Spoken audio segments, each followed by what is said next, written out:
Let's start off with the first, which is the combination of economic growth together with efficient welfare. If you look at over the last 6.5 to 7 years, India has demonstrated very well that welfare programs can be implemented very efficiently. This year's economic survey, if you look at the last chapter on the bare necessities index, an index that is constructed using the NSSO's survey data, not administrative data from the government. You can see that there's been secular improvement in the access to bare necessities.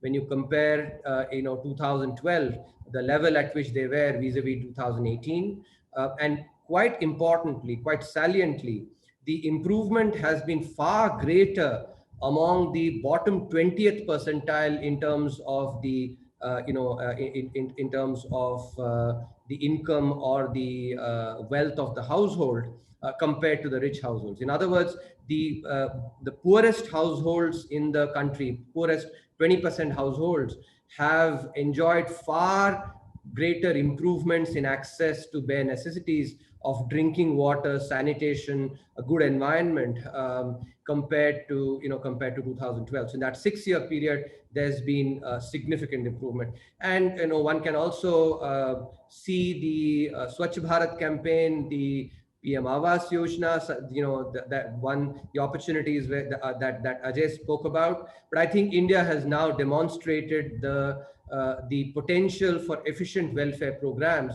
to be able to bring meaningful impact in the lives of the last common denominator. As Gandhiji used to say, the talisman. Think about the Daridra Narayan, the word that he used to use, and is it making an impact to that person's life? And I think efficient welfare is indeed showing the impact on that. But in order to do a welfare, you need resources, and I think that's where the focus on growth becomes extremely critical. This is, I cannot emphasize this enough, because policy making, be it at the corporate level or the country level, requires clarity of objectives. And I think this clarity, which is focus on growth, and that generates the resources for efficient welfare, but an exclusive focus on growth is really important, because at the macroeconomic level there are always trade-offs. So trade-off between, for instance, growth versus inequality, growth versus debt sustainability, growth versus inflation, etc., that one can really focus on. But I think in particular, the growth versus inequality debate is particularly relevant to focus on.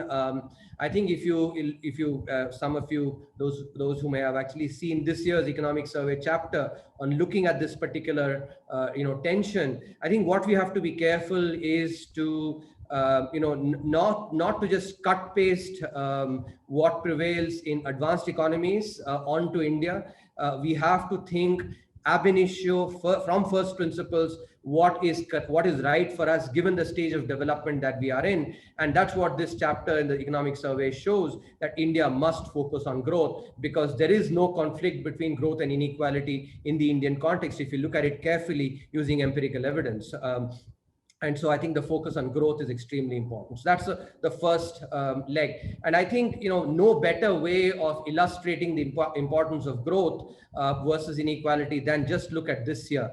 There are some commentators who, for instance, are saying that the rich have not been as affected by the by the pandemic or the impact on growth due to the pandemic as the poor have been. I think that exemplifies the importance of growth for large sections of the economy, especially those that are less privileged than some of us.